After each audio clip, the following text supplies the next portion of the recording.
Bien, como le había comentado, el simbolismo, ¿no?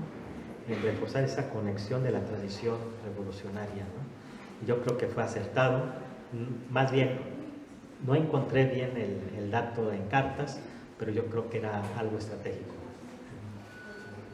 Había algo en cuestión de logística, ¿no? El haber asentado claro. la reunión en ese espacio. Fíjese que de parte de los zapatistas hay fuentes ya sustentadas que uno de los que organizó de parte de los zapatistas el encuentro de la toma de Ciudad de México era el coronel Julio Cuadros Caldas, ¿no? Que el doctor Moroni también ha sido el biógrafo de dicho personaje. Y lo curioso, ¿no?, de que si vemos las fotos donde están los dos generales, cada quien tenía a su lado pues el Estado Mayor, ¿no? Y se refleja en el lado del general, pues estaban su familia, estaba su hermano Eufemio, Ortiga Montaño, Amador Salazar, su primo, ¿no? Entonces cuando llegan en el diálogo que nos llega en la historia, ¿no?, por González Garza, ven ese encuentro de la clase campesina, ¿no?, peleando por su libertad, peleando por su igualdad, ¿no? Entonces creo que fue muy acertado, ¿no? y creo que es muy emblemático. Claro, y bueno, y un poco más profundizando con de este encuentro, me gustaría conocer qué es lo que tú sabes, Martín, acerca de por qué Villa aceptó estar en este encuentro propuesto por Zapata. Sí, cómo no. Hay que comprender que la alianza entre Villa y Zapata es una alianza, salvo que me pueda corregir aquí Edgar, ¿no?, o más adelante, ¿no?, abriendo ya ahora sí que el micrófono.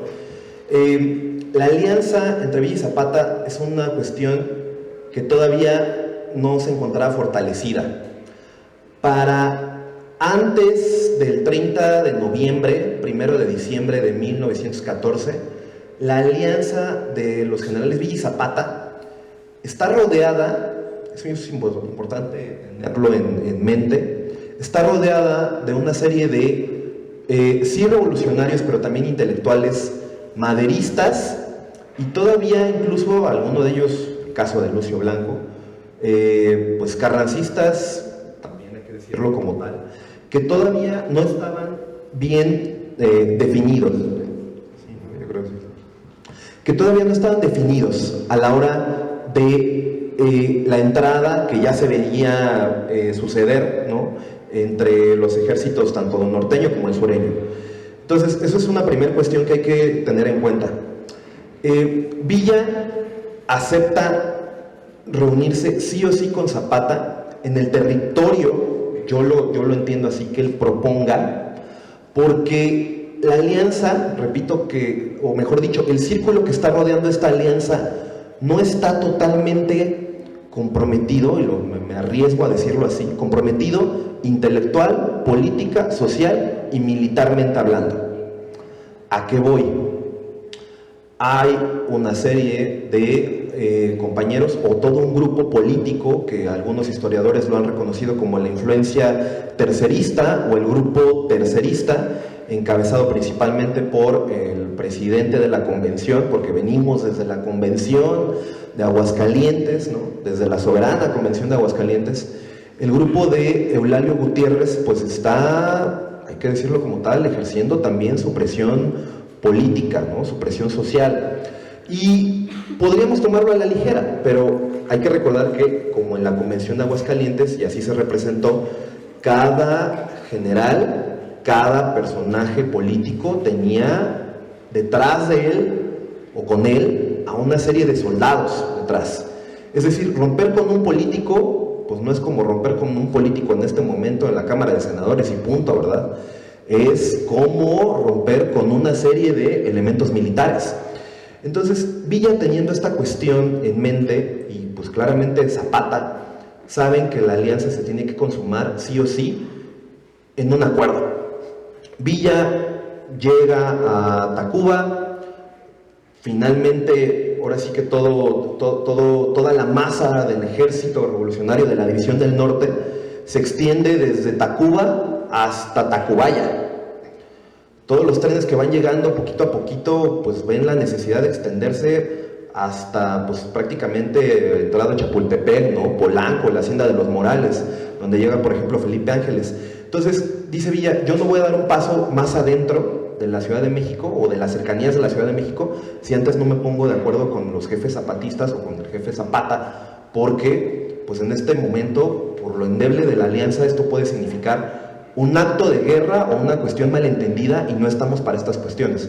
Tan es así que al encuentro, ¿no?, del 4 de diciembre, pues él se va en un carro, ¿no?, a Xochimilco con las personas de mayor confianza, y que hasta eso, pues después en la guerra de 1915 le va a costar cierto trabajo pues político mantenerlos en línea. Hablo de gente como Roque González Garza, que después, conforme se van dando los trabajos de la convención, pues va a tener roces con los jefes surianos. Entonces es importante, ¿no?, llegar a esa conclusión de que Villa acepta sí o sí la manera en la que Zapata plantea el esquema en cuestiones territoriales, porque otra vez repito, así de sencillo se les podía ir el acuerdo, el pacto, la alianza, el encuentro, ¿no? ¿Cuáles eran pues los acuerdos en que este pacto? No, creo que, como lo comenta Martín, ¿no?, creo que detrás de todos estos personajes, ¿no?, representativos socialmente hablando, ¿no?, estaban rodeados de, sí, políticos, de otras facciones, ¿no?, y también infiltrados, ¿no? Hay un reportaje muy interesante de León Cónova, que era gente de Estados Unidos, entonces manda una descripción, ¿no?, del momento del encuentro entre Villa y Zapata, y da un reportaje a Estados Unidos, ¿no?, que cito: el general Villa, alto, robusto, aproximadamente de 180 libras, o sea, 81.6 kilos de peso, con una tez casi tan clara como un alemán, fíjense. Llevaba un casco inglés, un pesado suéter café, pantalón caqui, polainas y pesadas botas de montar. Zapata a su izquierda, con su inmenso sombrero protegiéndose sus ojos, de modo que no podían ser vistos. Tez morena, cara delgada, un hombre mucho más pequeño de estatura que Villa y cerca de unos 130 libras, o sea, unos 58 kilos. Llevaba puesta una chaqueta negra, un largo pañuelo azul de seda al cuello, camisa color lavanda fuerte, y usaba un pañuelo blanco con orillas verdes y otros con todos los colores de las flores. Tenía pantalón mexicano negro, muy ajustado, con botones de plata a los lados. Sentados en semicírculo, como estábamos mirando los semblantes de cada uno, Villa y Zapata ya no pueden más que apreciar, Zapata ya no puede más que apreciar a Villa como el tipo de guerrero más elevado, un hombre de gran energía y de inmensa confianza en sí mismo, mientras Zapata parecía estudiar a Villa todo el tiempo. Zapata es un idealista, se podría decir que un soñador, como el inafortunado José Martín en Cuba. Entonces, este reportaje de León Cónova creo que también influyó mucho en la guerra con Cuba, ¿no? Y creo que, como dice Martín, ¿no?, sí se consolidó, creo que sí, porque el programa, el Pacto de Xochimilco, ¿no?, podemos encauzar que es la continuidad de la revolución traicionada, ¿no?, que lo que se produjo, pues es que Carranza no reconoció la soberana Convención de Aguascalientes. ¿Por qué? Porque estaban a la puerta una guerra sangrienta por dos ideas de nación. Uno que abanderaba el carrancismo, que era el Plan de Guadalupe, que como diría el periodista Paulino Martínez, que era el plan más absurdo de la historia de México, ¿no? Y el Plan de Ayala, ¿no? El Plan de Ayala, que es pues, la bandera agraria de la revolución, y que también reconoce, se suma Francisco Villa, ¿no? Pero atrás de todo ello pues hay muchas diferencias, muchas rencillas, que creo que es fundamental manifestarlo, ¿no? Que el día 13 de diciembre, a pocos días de entrar Villa y Zapata, pues asesinaron al periodista Paulino Martínez, y ahí surge, ¿no?, la intriga entre los villistas y zapatistas, que según el asesinato de Paulino Martínez fue por los partes de los villistas, y que había una conspiración que lo descubrió Martín Luis Guzmán, que también querían matar a Manuel Palafox, conocido como el Ave Negra, y Antonio Díaz Otegama. Entonces yo creo que es interesante este panorama, ¿no? Y obviamente pues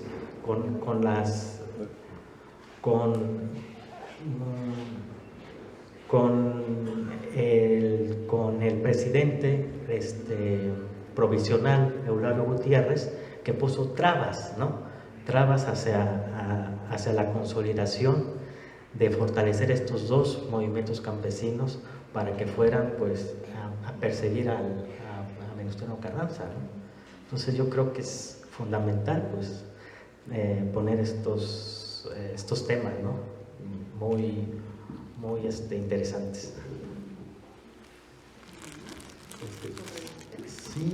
Sí, bueno, ¿no? Ahora sí que igual sumándole ahí un poquito, es muy importante la parte, ¿no? Igual, al final de cuentas en este encuentro pues son 4 puntos, ¿no? De una manera muy reducida, y lo digo porque vienen chavos de prepa y lo van a necesitar al rato, ¿no? Se los van a preguntar en la UNAM. Ya lo dijo Edgar, ¿no? Uno de los primeros puntos pues era que el villismo formalmente asumiera, ¿no?, el plan de Ayala, y así lo hizo. Dentro de todas estas intrigas hubo sobre todo fuertes presiones, por ejemplo, para que el villismo no se sumara al plan de Ayala, ¿no? Pero de una u otra manera Villa quedó con el general Zapata, lo asumió, lo aceptó, y lo hicieron suyo como un programa, y de igual manera en términos revolucionarios y militares, número 1. Número 2, la parte donde la División del Norte no nada más acepta, o no nada más se unen militarmente, ¿no?, hacia la próxima guerra que ya se ve inminente hacia 1915, sino que además pues también se avienta el tema muy importante, y en el cual pues hay que decirlo, pues fracasa, ¿no?, hasta cierto punto igual la parte del norte en la cuestión de proveer, ¿no?, al ejército general del sur de pertrechos militares, ¿no?, de condiciones, formalmente de medios, ¿no?, para hacer la guerra, en pocas palabras, balas, cañones, trenes, caballos, lo que se pudiera, ¿no?, formalmente para hacer la guerra, ametralladoras, etcétera, etcétera, ¿no? Entonces ahí hay una falla, ¿no? Y ahí hay una serie de condiciones que no se dan, ¿no? Ya más podemos platicar más adelante de ello, ¿no? Pero es formalmente por la guerra, ¿no? Por la intensidad de la guerra que pues el villismo, o en este caso la División del Norte, o el Ejército del Norte de la Convención de Aguascalientes, pues se ve incapaz, ¿no?, de cumplir con esa parte muy importante del tratado. Además, ¿no?, muy importante, el tema, o el tercer punto el último punto, ¿no?, ya es el último punto del Pacto de Xochimilco, que era, híjole, se me está yendo, hablamos ya sobre el Plan de Ayala, la alianza militar, la alianza sobre los medios o los pertrechos militares, y muy importante, ya se me iba, llegar en conjunto a la conclusión de que era importante que el próximo presidente de la República Mexicana fuera un civil, y no un militar como en este caso, pues fue Eulalio, que en ese momento fungía nada más como presidente provisional, o incluso el mismo Venustiano Carranza, que ante todo pues era considerado como las fuerzas revolucionarias, o por las fuerzas revolucionarias, como el primer jefe, ¿no? O sea, ahora sí que ahora sí que le pese a quien le pese, era el primer jefe de la revolución, o así lo fue hasta 1914, cuando es derrotado Victoriano Huerta. Pero a partir de ese momento, la intención o la situación política tenía que haber cambiado. Muy importante porque el jefe Zapata no reconocía a Carranza como el primer jefe de la revolución, y con justa razón. Cuando hablamos de cuestiones territoriales, regionales, pues nos damos cuenta que una cosa es hacer la revolución en Coahuila, en Durango, en Chihuahua, en Sonora, y otra cosa muy distinta es hacer la revolución, como digo yo, donde hay agua, ¿no? En el centro y en el sur del país. No, pues creo que la designación de presidentes, ¿no? Creo que también se deja ver, ¿no, Martín, en el excelente libro que hizo nuestro amigo, el de las cartas de Villa y Zapata, Armando Ruiz, ¿no? Sí, es un libro fundamental, ¿no? Que recopila todo la relación epistolar entre Villa y Zapata. Ya después de este encuentro que estamos conmemorando, pues viene también, ¿no? Que también el general Villa propone a Felipe Ángeles, y el general Zapata dice no a Calixto Contreras. Sí, ¿no? Sí, correcto, agraísta de sangre, zapatista, ¿no? Entonces, sí, claro. También, ¿no? Él también son puntos de vista, ¿no? Que también, pues, ponen a la mesa, ¿no? Y creo que el objetivo, ¿no? De siempre reflexionar, ¿no? Porque siempre a los historiadores creen que somos una computadora y creen que tenemos los datos o los números, pero creo que es en tener el sentir de los procesos, ¿no? Que fue un acontecimiento que para mí, cuando veo la foto que toman muy conocida donde está Villa y Zapata en Palacio Nacional, yo me imagino que fue la primera, y yo creo que la primera en que el pueblo mexicano tuvo ese ímpetu de tomar las riendas del país de forma armada, ¿no? Es que eso es un antecedente que no tenemos que olvidar. Y hay entre ellos, entre Villa y Zapata, pues a un lado están los principales asesores de estos generales, ¿no? Yo recuerdo ahí con un paliacate que parecía Morelos, al profesor Otilio Montaño, ¿no? Que también fue, aparte de ser ideólogo del zapatismo, pues fue compadre de don Emiliano, ¿no? Entonces, con estos personajes, en particular Zapata, pues, y se refleja, ¿no? De que estos personajes vinieron de abajo, vinieron preparándose, no solamente siendo ya personas adultas, lo manifestaron en su diálogo, ¿no? Que Zapata dice que empezó a estar en contra del gobierno cuando tenía 18 años, y Villa creo que a los 22, ¿no? Si no mal no recuerdo, pero estaban conversando también de su vida antes de la revolución, y creo que es interesante.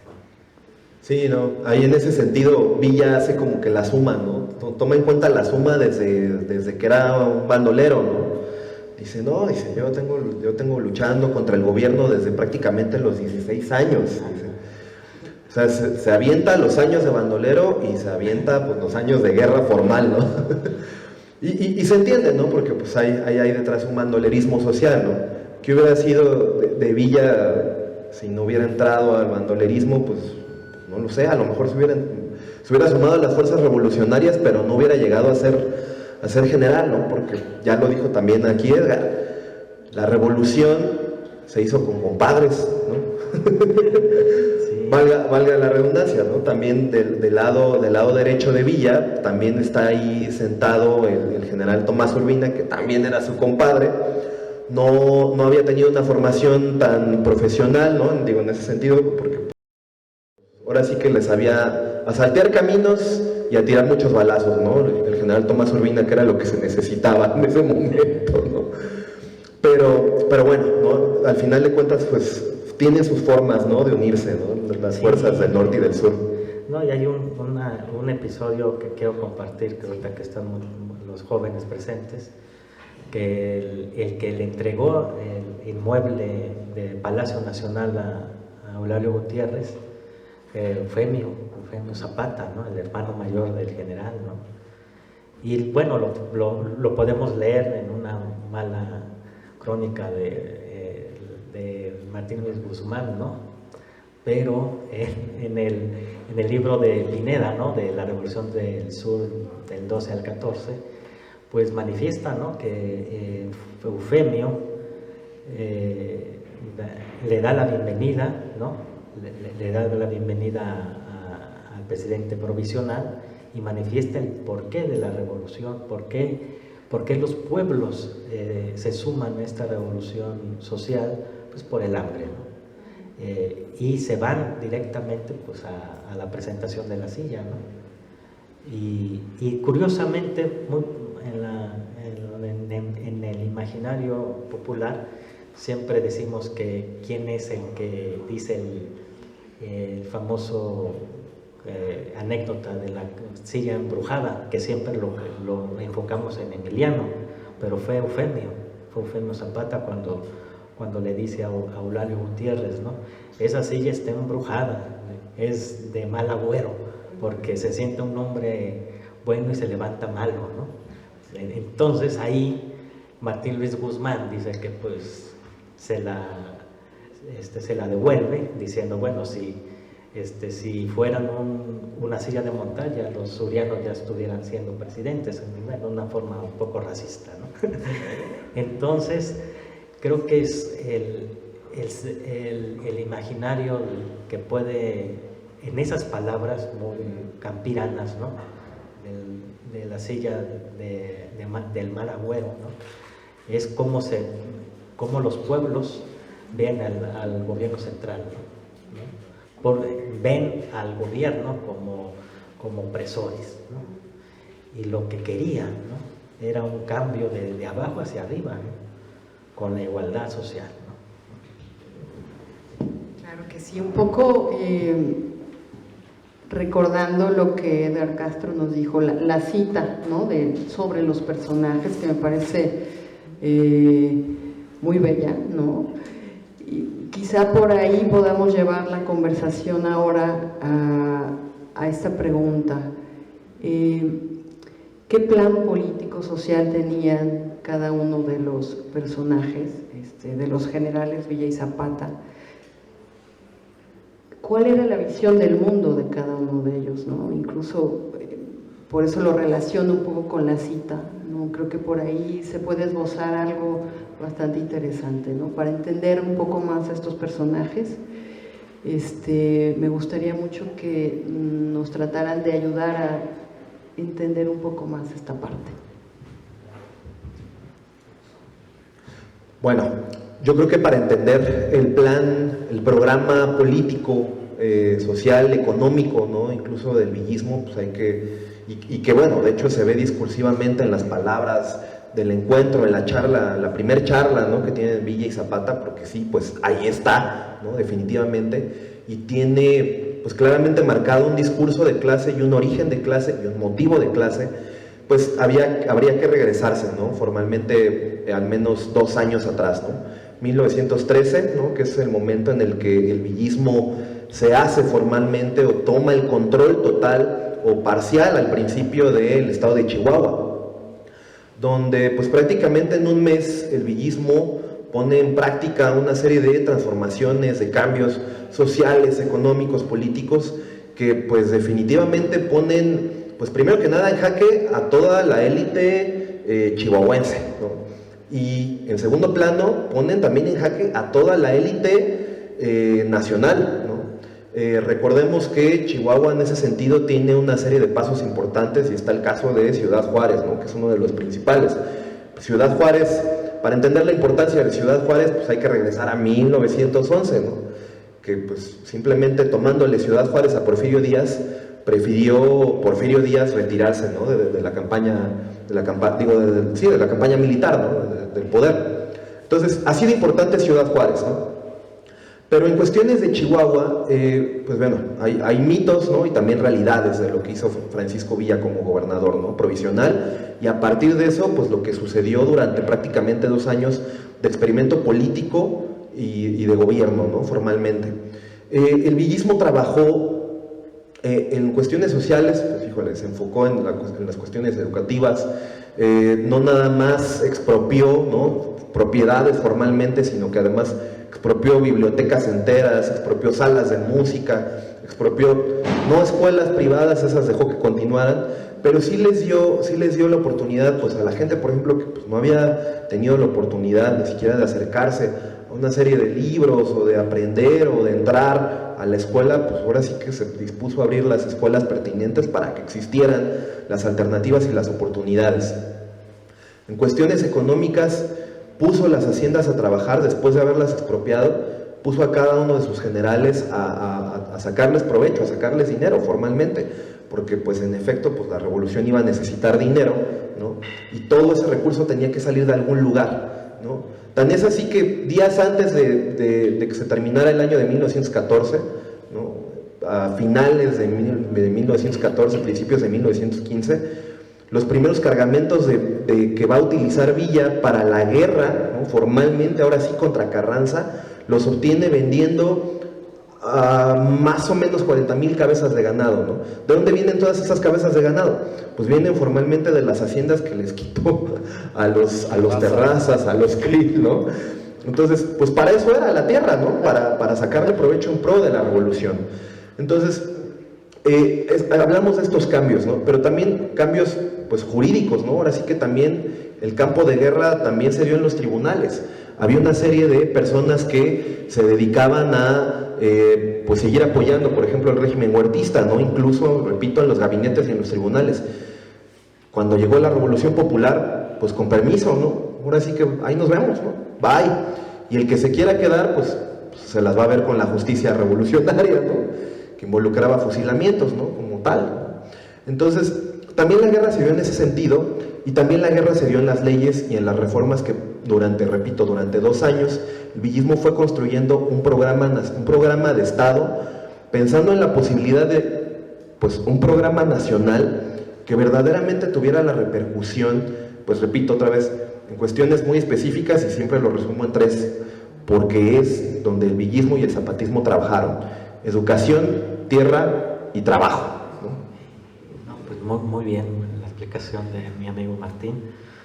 En el caso del zapatismo, pues claro, el plan libertador de los hijos de Morelos, el plan de Ayala, ¿no? Que surge en 1911 en la sierra poblana de Ayosustla, ¿no?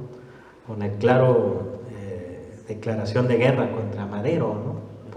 Lo consideran traidor porque no cumplió con lo prometido, la restitución de la tierra que citaba el artículo 3 del dicho plan maderista, que al triunfo de la revolución iban a tener la restitución de las tierras. Pero creo que fue muy constante, ¿no? El general Zapata, que lo más representativo de él, que fue muy congruente, ¿no? De lo que decía y lo actuaba, ¿no? Y en estos años de gobierno de la Convención, ¿no?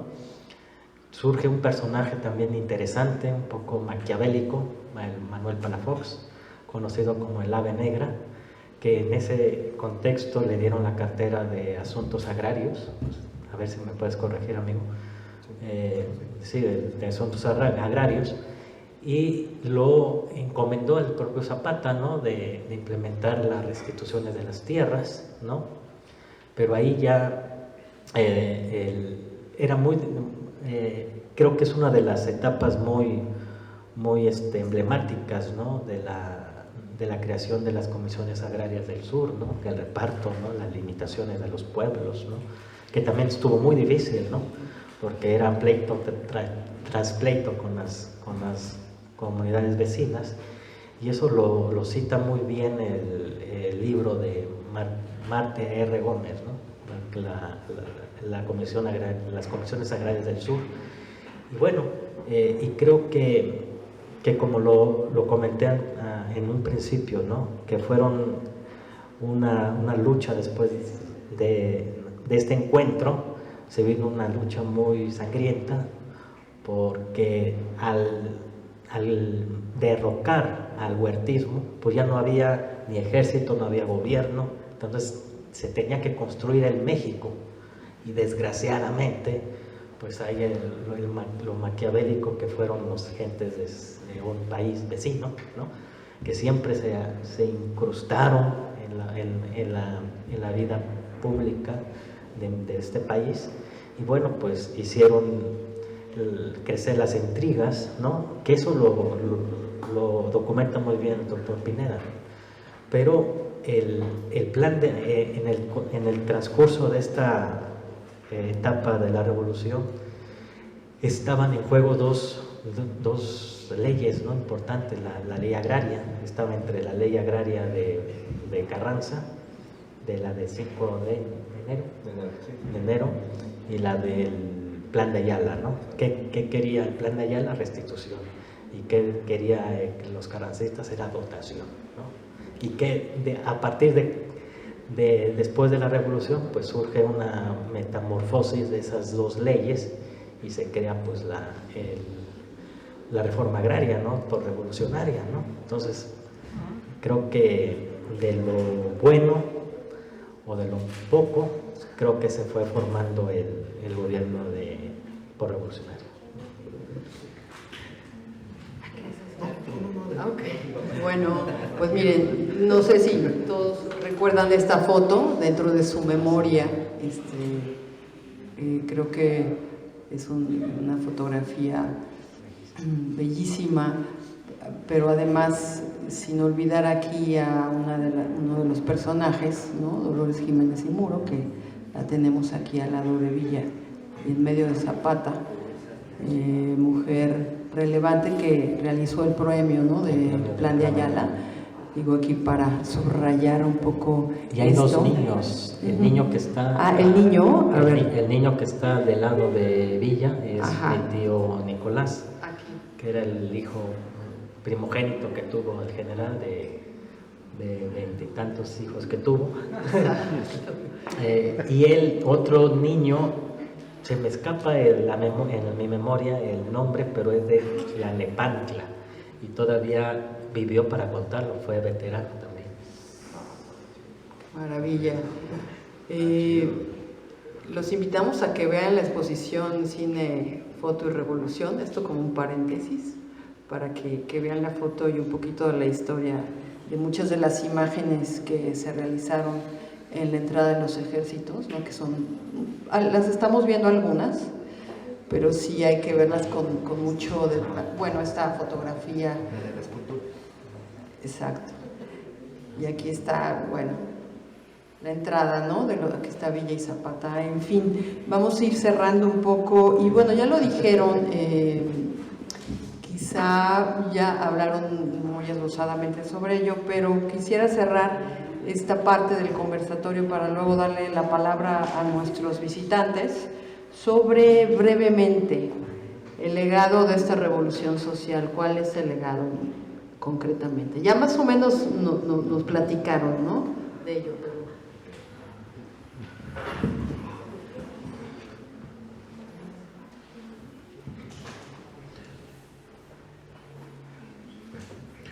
Bueno, yo lo veo en dos caminos, ¿no?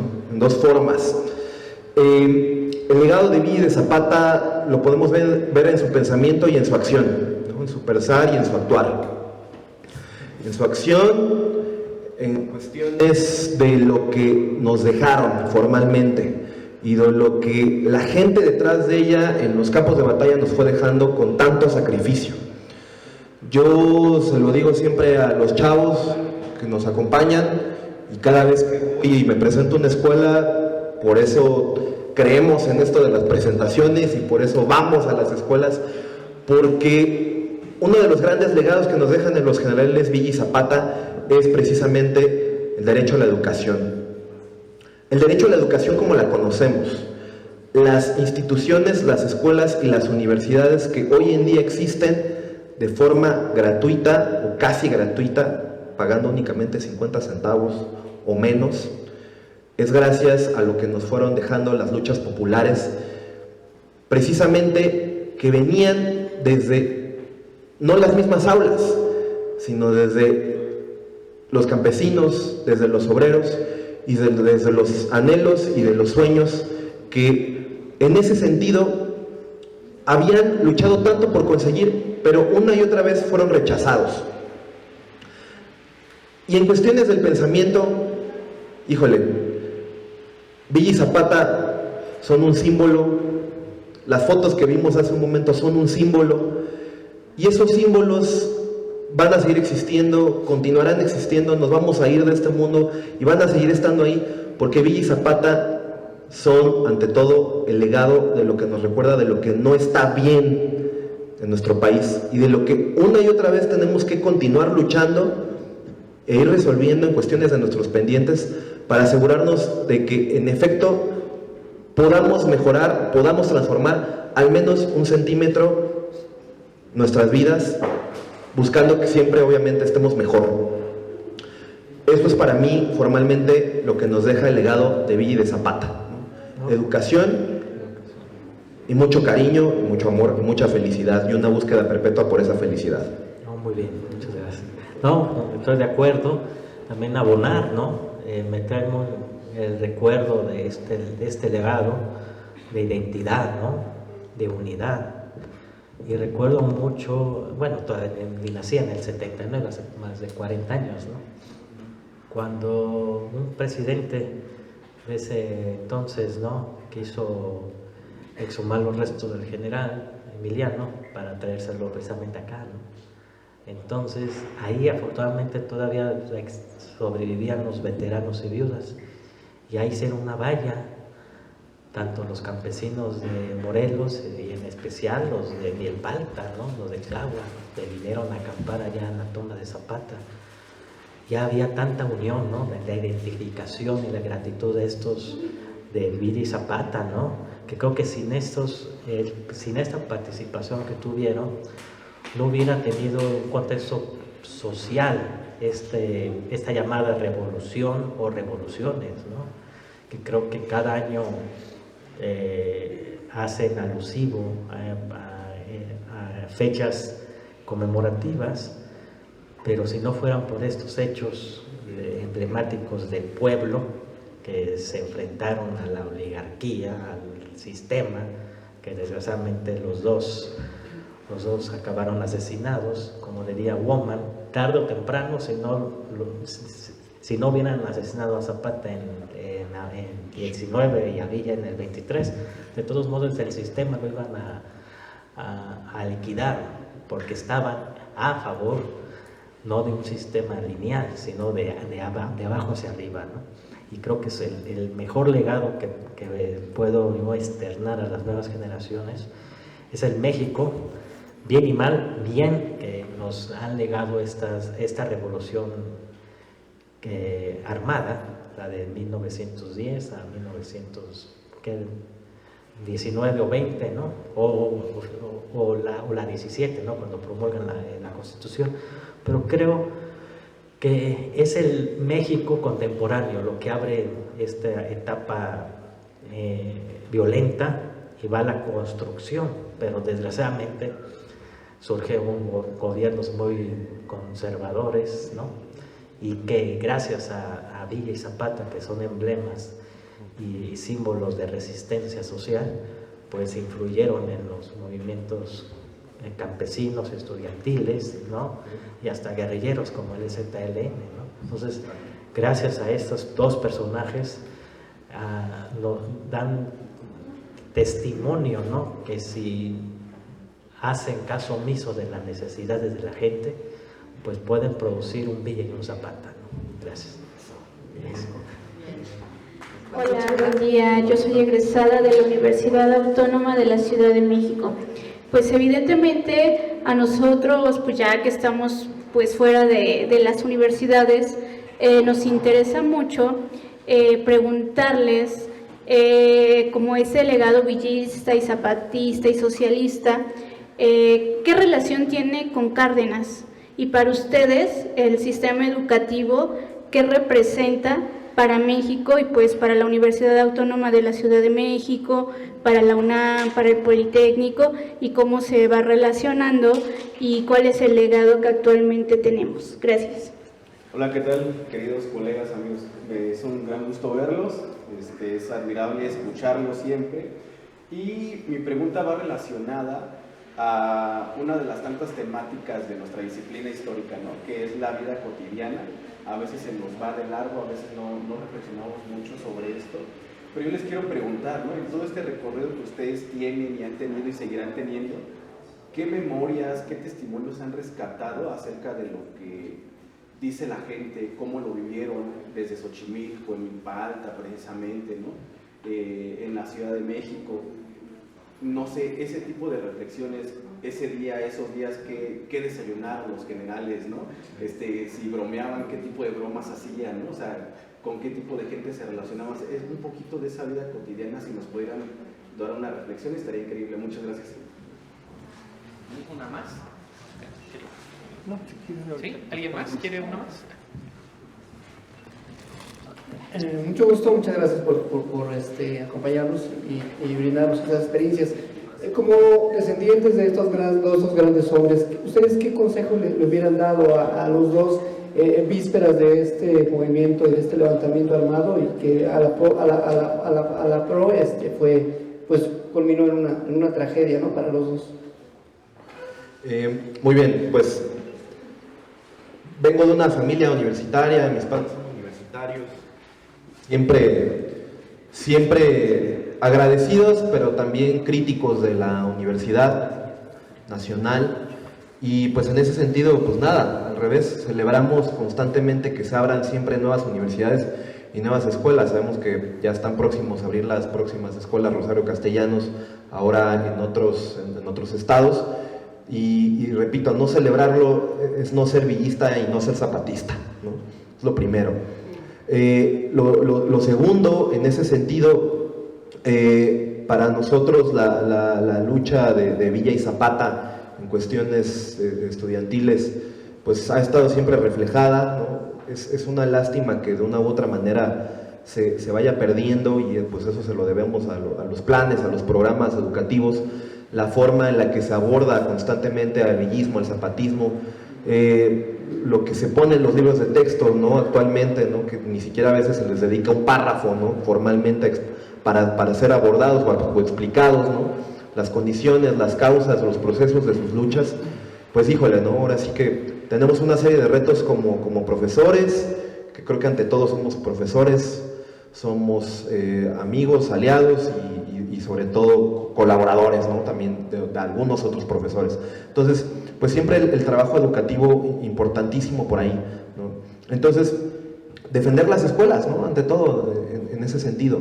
Defender las escuelas, cueste lo que cueste, y más hablando de una escuela pues que tan importante, ¿no?, que ha recuperado varias cosas, pero sabemos que también tiene sus broncas internas, ¿no?, como la UASM y como todas las demás universidades, ¿no? Entonces, pues nuestros saludos, nuestros abrazos, nuestros saludos a los amigos de la Universidad Autónoma, y pues eso, ¿no? Hablando específicamente pues de este lado, ¿no?, de la pregunta sobre lo más común, ¿no?, lo más tranquilo, lo más relax, lo que más se pudo haber dado en ese sentido, en cuestión de, pues, qué comieron los generales Villa y Zapata, por ejemplo, qué chistes hacían o cómo se hablaron.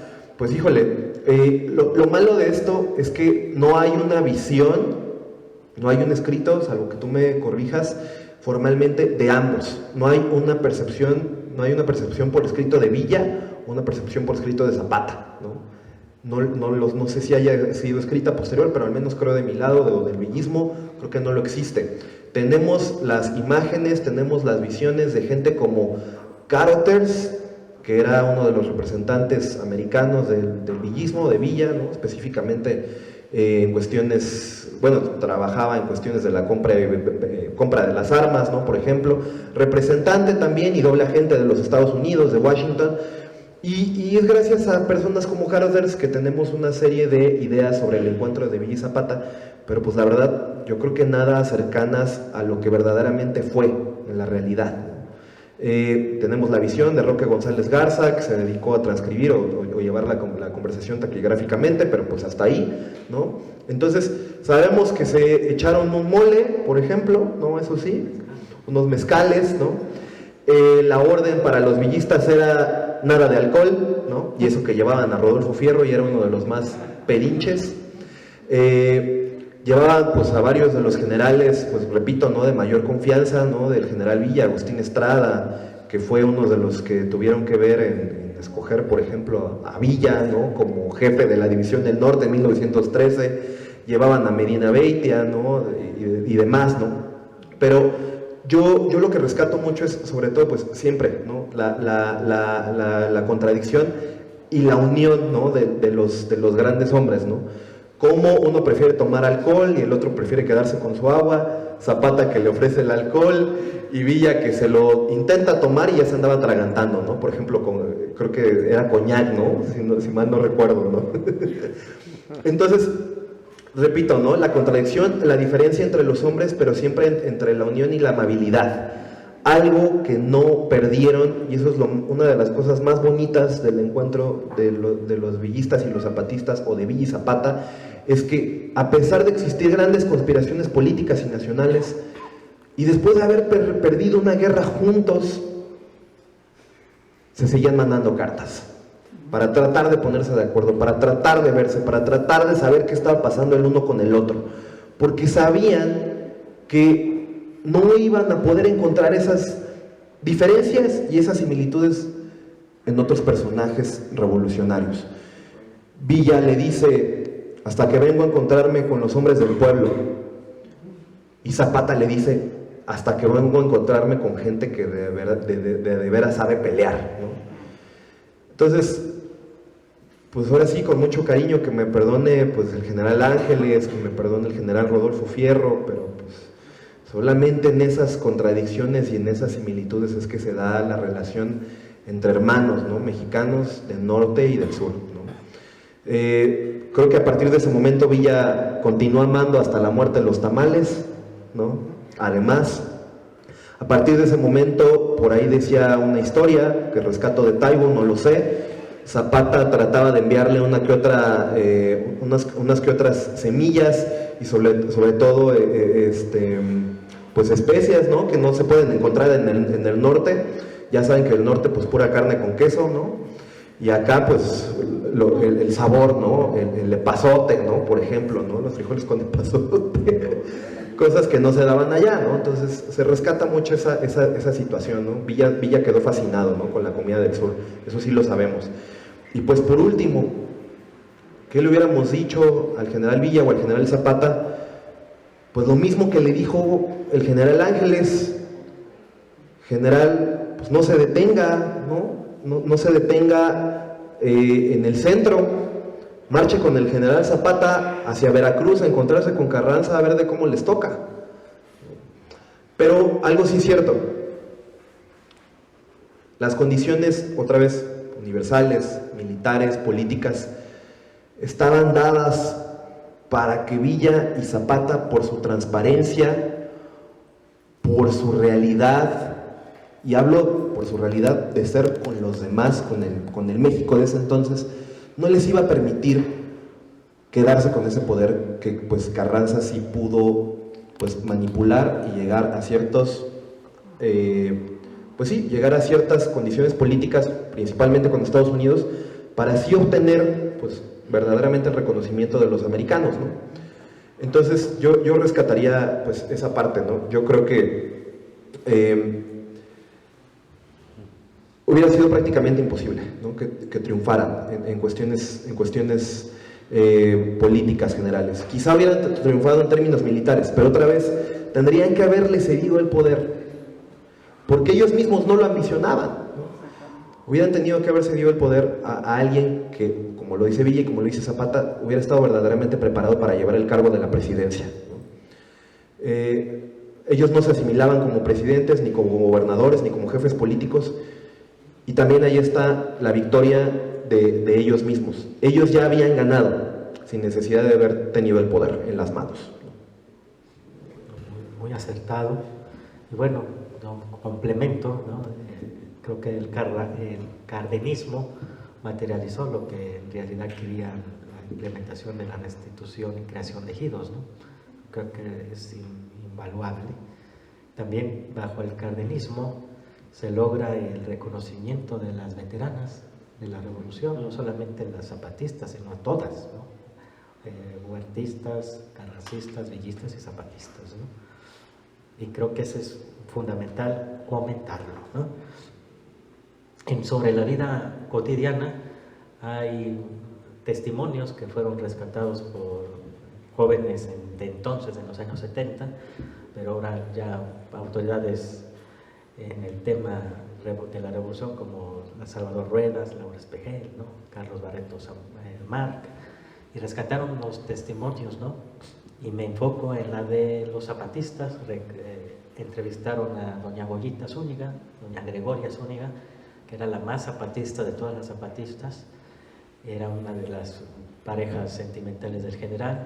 Precisamente ese mismo día de hace 110 años estuvo acompañando a Emiliano, cuidando pues al niño Nicolás, ¿no?